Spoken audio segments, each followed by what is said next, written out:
Hi friends, welcome back to our channel. ప్రస్తుతం చాలామంది gastric సమస్యలతో బాధపడుతున్నారు.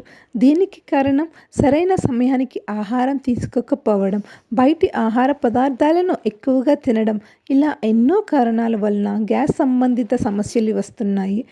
మనం తినే ఆహారాలలో ముఖ్యంగా చింతపండు తినడం వలన గ్యాస్ట్రిక్ ప్రాబ్లం ఎక్కువగా వస్తుంది. చింతపండు అనేది నేషనల్ లాక్సేటివ్. ఇది ప్రేగుల్లో కదలికలు ఏర్పడి లూజ్ మోషన్స్ అవ్వడానికి కారణం అవుతుంది. చింతపండు అనేది అసిడిక్ నేచర్ కలది. దీనివలన కడుపులో ఇరిటేషన్ వస్తుంది. చింతపండు మన శరీరంలో యాంటీబాడీస్ యొక్క యాక్టివిటీలు తగ్గించేస్తుంది. ఏ వంటలో చేసిన దానివలన గ్యాస్ట్రిక్ కూడా వస్తుంది.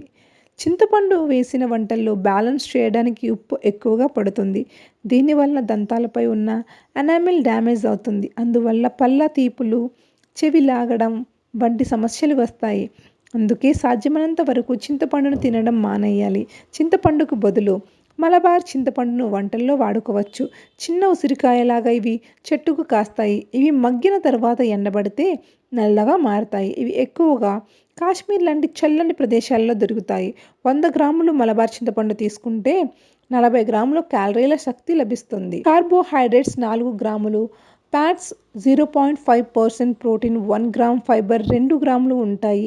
మలబార్ చింతపండు తినడం వలన కొవ్వు ఎక్కువగా పేరుకున్న భాగాన్ని తగ్గిస్తుంది. దీంతో పాటు ఆకలిని తగ్గించే గుణం కూడా దీనికి ఉంటుంది. మలబార్ చింతపండులో ముఖ్యంగా 5-6 రకాలు యాంటీ ఆక్సిడెంట్స్ ఉంటాయి. ఫైటోస్టెరాయిడ్స్, ఆల్కలాయిడ్స్, పెక్టిన్స్, కౌమరాన్స్, టాన్సిన్ ఉంటాయి. క్యాన్సర్, ఆటో ఇమ్యూనో డిజార్డర్ రాకుండా ఈ మలబార్ చింతపండు యాంటీ ఆక్సిడెంట్గా బాగా ఉపయోగపడుతుంది. పొట్టలో అల్సర్ రాకుండా ఈ మలబార్ చింతపండు సహాయపడుతుంది. మలబార్ చింతపండులో ఉండే యాక్టివ్ కెమికల్స్ కాంపౌండ్స్ లివర్ సెల్స్ని నార్మల్గా చేయడానికి బాగా ఉపయోగపడుతుంది. మగవారిలో స్పెర్మ్ కౌంటింగ్ పెంచేలా కూడా ఇది చేస్తుంది. సో ఫ్రెండ్స్, విన్నారుగా, జాగ్రత్త పడండి. ఈ వీడియో మీకు నచ్చితే లైక్ చేయండి. మరిన్ని వీడియోస్ కోసం మా ఛానల్ని సబ్స్క్రైబ్ చేసుకుని బెల్ ఐకాన్ ప్రెస్ చేయండి. Thanks for watching.